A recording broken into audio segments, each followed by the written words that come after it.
नमस्कार दोस्तों, स्वागत है आपका अपनी YouTube चैनल अभ्यास कोचिंग क्लास में। एक ऐसा चैनल जिसमें कॉम्पिटिटिव एग्जाम्स की वीडियो के साथ साथ आपको कई अन्य महत्वपूर्ण वीडियो भी देखने को मिलती है, चाहे वो टेक्निकल हेल्प हो या होम डेकोर।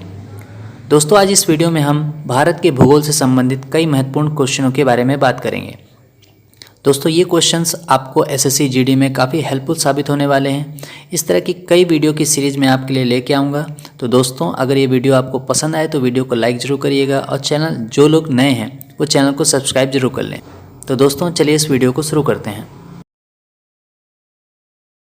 दोस्तों, तो पहला क्वेश्चन है, प्राचीन भारतीय भौगोलिक मान्यता के अनुसार भारतवर्ष किस द्वीप का अंग था? यहाँ पर चार ऑप्शन दिए गए हैं, पुष्कर द्वीप, जम्बू द्वीप, कांच द्वीप और कुश द्वीप। तो दोस्तों, इसका सही आंसर है क्या? जम्बू द्वीप।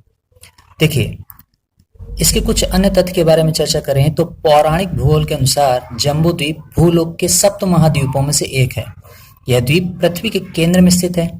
इसके ईलाव्रत, भद्राव, किंग पुरुष, भारत, हरि, केतुमाल, रम्य, कुरु और हिण्यम ये सब नवखंड है।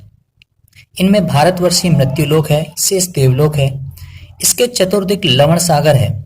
जम्बू द्वीप का नामकरण यहाँ पर स्थित जम्बू वृक्ष यानी कि जामुन के वृक्ष के कारण हुआ है। जम्बू द्वीप के क्रमानुसार बड़े द्वीपों के नाम इस प्रकार हैं: प्लक्ष, सालमल, कुश, कांच, शाक एवं पुष्कर। तो दोस्तों, सेकंड क्वेश्चन की ओर चलते हैं। तो सेकंड क्वेश्चन है, भारत में कितने राज्य समुद्र तट रेखा में लगे हैं? चार ऑप्शन है, तो इसका सही आंसर है कितने? 9। वर्तमान में भारत में 9 राज्य व 5 केंद्र शासित प्रदेशों की सीमाएं समुद्री तटरेखा से लगे हैं। ठीक है, मैप में भी आप देख सकते हैं। ये राज्य हैं कर्नाटक, महाराष्ट्र, गोवा, केरल, तमिलनाडु, आंध्र प्रदेश, उड़ीसा और पश्चिम बंगाल। केंद्र शासित प्रदेश की बात करें तो पुदुचेरी, लक्षद्वीप, अंडमान और निकोबार द्वीप समूह, दादरा और नगर हवेली और दमन और दीव। ठीक है, ये सभी की सीमाएं समुद्र से लगती हैं। अगला क्वेश्चन है, भारत और पाकिस्तान के बीच अंतर्राष्ट्रीय सीमा किसके द्वारा सीमांकित की गई है? दोस्तों, यहाँ पर चार ऑप्शन है और 4 तरह की लाइनों के नाम दिए गए हैं: McMahon line, Durand line, Radcliffe line और मैग्नॉट लाइन। तो इसका सही आंसर है क्या? Radcliffe line. तो देखिए, रेडक्लिफ रेखा 17 अगस्त 1947 को भारत विभाजन के बाद भारत और पाकिस्तान के बीच सीमा रेखा बन गई। यह सिरिल रेडक्लिफ की अध्यक्षता में सीमा आयोग द्वारा रेखा का निर्धारण किया गया था, जो 88 करोड़ लोगों के बीच 1,75,000 वर्ग मील, ठीक है, 1,75,000 वर्ग मील क्षेत्र को न्यायोचित रूप से विभाजित करने के लिए अधिकृत थे। जो रेडक्लिफ लाइन है, इसे किसने बनाया था? तो सर रेडक्लिफ ने। ठीक है, सर रेडक्लिफ, जिसका नाम है क्या? Sir Cyril Radcliffe. इनकी अध्यक्षता में क्या हुआ था? सीमा आयोग का गठन किया गया था। ठीक है, चलिए नेक्स्ट क्वेश्चन की ओर चलते हैं। तो नेक्स्ट क्वेश्चन है, निम्न में से कौन सा द्वीप भारत और श्रीलंका के मध्य स्थित है? देखिए, न्यूमोर द्वीप, लक्षद्वीप, गंगा सागर, रामेश्वरम। तो इसका सही आंसर क्या है? रामेश्वरम। भारत के प्रायद्वीपीय भाग और श्रीलंका के मध्य स्थित एक द्वीप है क्या? रामेश्वर। ठीक है, द्वीप भारत का हिस्सा है और इसका प्रशासन तमिलनाडु राज्य के रामनाथपुरम जिले के अधीन आता है। रामेश्वरम नामक हिंदू तीर्थ स्थल भी इसी द्वीप में स्थित है। ठीक है, नेक्स्ट क्वेश्चन की ओर चलते हैं। नेक्स्ट क्वेश्चन देखिए, विश्व में 2.4% क्षेत्रफल में भारत विश्व की कितनी प्रतिशत जनसंख्या का पोषण करता है? तो यहाँ पर 4 ऑप्शन है, सभी के सभी परसेंटेज में है। तो देखिए, 2011 की जनगणना के अनुसार भारत में पूरे विश्व का 17.5% जनसंख्या निवास करती है। यानी कि भारत में उपलब्ध भूमि विश्व की कुल भूमि का 2.42% ही है और इतनी ही भूमि पर विश्व की कुल जनसंख्या करीब 17% भारत में रहते हैं। दोस्तों, नेक्स्ट क्वेश्चन देखते हैं। आज का 6वां क्वेश्चन है, किस आधुनिक भारतीय राज्य में कोंकण, मराठवाड़ा और विदर्भ के क्षेत्र स्थित हैं? देखिए, यहाँ पर 4 ऑप्शन दिए गए हैं। ठीक है, तो इसका सही आंसर क्या होगा? महाराष्ट्र। ठीक है, महाराष्ट्र। ठीक है दोस्तों, चलिए नेक्स्ट क्वेश्चन की ओर चलते हैं। अगला क्वेश्चन है, अरावली एवं विंध्यन श्रृंखलाओं के मध्य कौन सा पठार स्थित है? तो दोस्तों, देखिए, इस यहाँ पर 4 ऑप्शन दिए गए हैं और 4 ऑप्शन को आप पढ़िए। मालाबार का पठार, छोटा नागपुर का पठार, दक्कन का पठार, प्रायद्वीपीय पठार। देखिए, अरावली और विंध्यन श्रृंखला, इनके बीच में कौन सा पठार है? तो सही आंसर क्या होगा? मालवा का पठार। ठीक है, अरावली आपको पता है दिल्ली से होकर गुजरात तक जाता है, जो कि आपके उत्तर पश्चिमी क्षेत्र पर है। ठीक है, अरावली पर्वत जो एक अवशिष्ट पर्वत है। ठीक है, तो आप समझिएगा यहाँ पर ऑप्शन एलिमिनेट भी कर सकते हैं। जैसे छोटा नागपुर का पठार, छोटा नागपुर का पठार कहाँ है? तो झारखंड, ठीक है, जो कि पूर्वी हिस्से में है। दक्कन का पठार, दक्कन का पठार कहाँ पर है? तो आप महाराष्ट्र के दक्षिणी भाग पे देख सकते हैं। प्रायद्वीपीय पठार, प्रायद्वीपीय पठार यानी भारत का प्रायद्वीपीय भाग, तो यहाँ पर है मालवा का पठार। मालवा का पठार विंध्य पहाड़ी के आधार पर त्रिभुजाकार पठार है। यह एक लावा का पठार है। इसके पूर्व में बुंदेलखंड और उत्तर पश्चिम में अरावली पहाड़ियां स्थित हैं। दोस्तों 8वां क्वेश्चन देखते हैं, निम्न में से कौन सा युग्म सुमेलित नहीं है? मतलब जो आपस में सही जोड़ा नहीं बनाता, अब वो आपको बताना है। देखिए, कोयली गुजरात, नागपट्टिनम आंध्र प्रदेश, नुमालीगढ़ असम, मनाली तमिलनाडु। तो दोस्तों यहाँ पर जो सही आंसर होगा वो हो गया क्या? नागपट्टिनम आंध्र प्रदेश। ये सही नहीं है।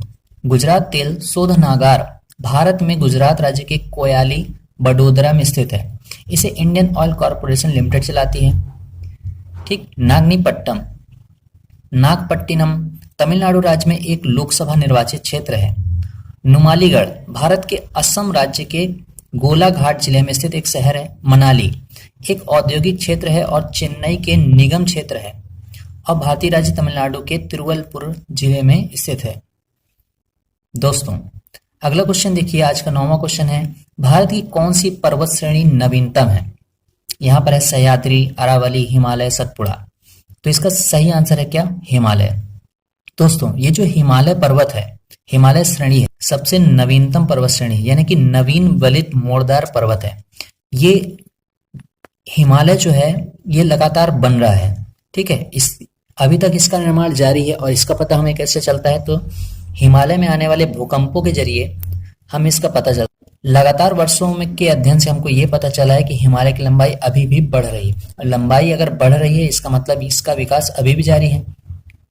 एक्स्ट्रा फैक्ट में देखिए, कंचनजंगा विश्व की तीसरी सबसे ऊंची पर्वत चोटी है। यह सिक्किम के उत्तर पश्चिमी भाग में नेपाल की सीमा पर है।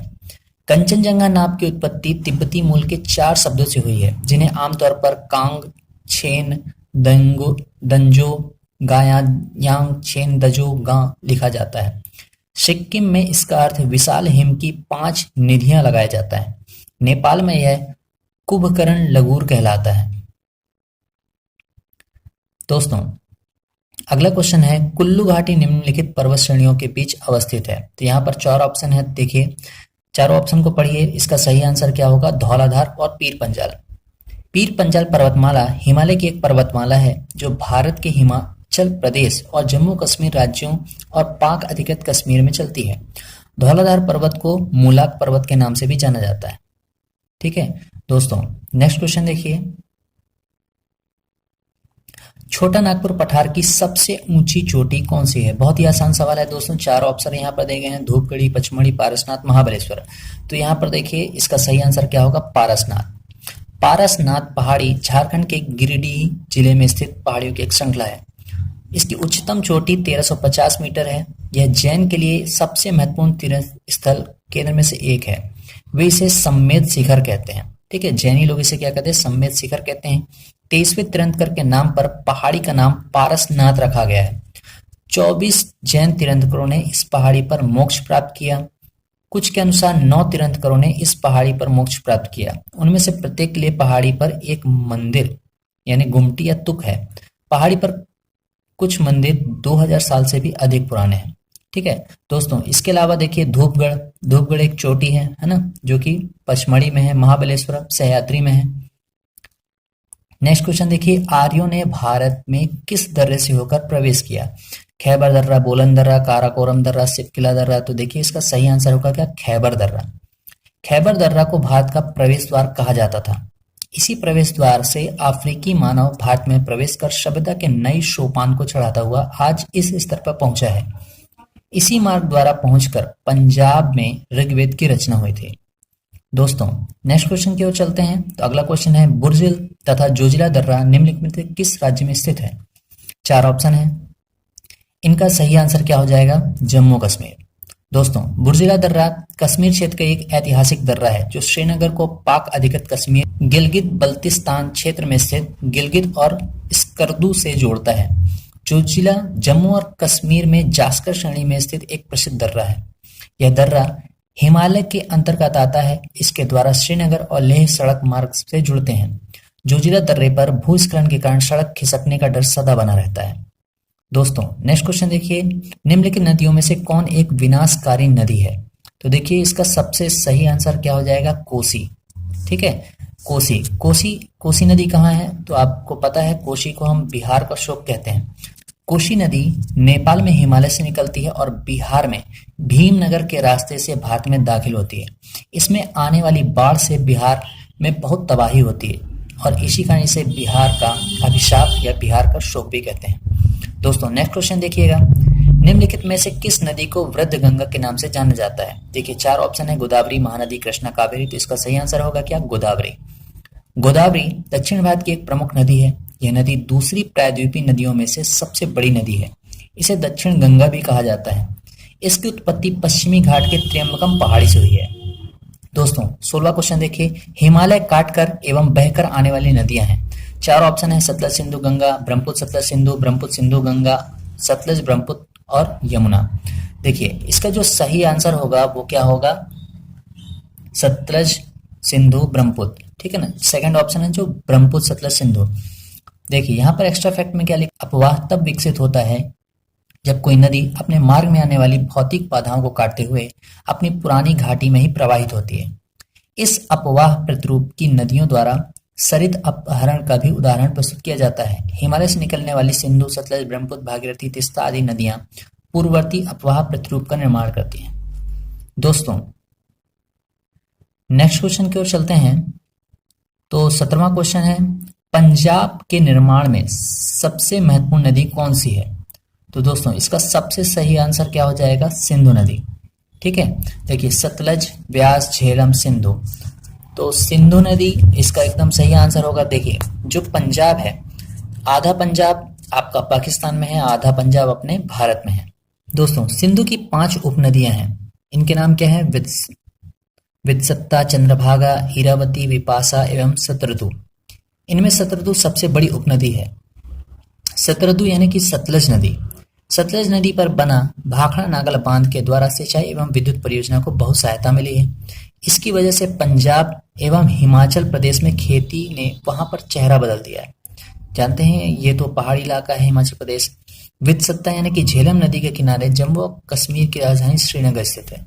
दोस्तों नेक्स्ट क्वेश्चन है, भागीरथी नदी निकलती है तो यहाँ से उसका उद्गम का नाम बताना है। देखिए गंगोत्री से, गोमुख से, मानसरोवर से, तपोवन से। तो इसका सही आंसर क्या है? गोमुख से। ठीक है, तो एक्स्ट्रा फैक्ट देखिए, भागीरथी भारत की एक नदी है जो उत्तरांचल में से बहती है। उत्तरांचल यानी कि उत्तराखंड। भागीरथी नदी पश्चिम बंगाल राज्य, पूर्वोत्तर भारत, गंगा नदी के डेल्टा की पश्चिमी सीमा का निर्धारण करती है। गंगा की एक सहायक भागीरथी जहांगीरपुर के ठीक पूर्वोत्तर में इससे अलग होती है और 190 किलोमीटर के प्रवाह के बाद नवद्वीप में जलांगी से मिलकर हुगली नदी बनाती है। पौराणिक गाथाओं के अनुसार भागीरथी गंगा की उस शाखा को कहते हैं जो गढ़वाल यानी कि उत्तर प्रदेश, गढ़वाल में गंगोत्री से निकलकर देवप्रयाग में अलकनंदा में मिल जाती है। वह गंगा का नाम प्राप्त करती है। कुछ एक्स्ट्रा फैक्ट भी है। देखिए गंगा का एक नाम जिसका संबंध महाराजा भागीरथ से है। महाभारत में भी भागीरथ गंगा का वर्णन पांडवों की तीर्थ यात्रा के प्रसंग में है और बद्रीनाथ का वर्णन भी मिलता है। दोस्तों नेक्स्ट क्वेश्चन देखिएगा, टिहरी बांध निम्नलिखित में से किन 2 नदियों के संगम पर स्थित है? ऑप्शन देखिए, गंगा, यमुना, भागीरथी, अलकनंदा, भागीरथी, भीलांगना और अलकनंदा व मंदाकिनी। तो इसका सही आंसर है भीलांगना और भागीरथी।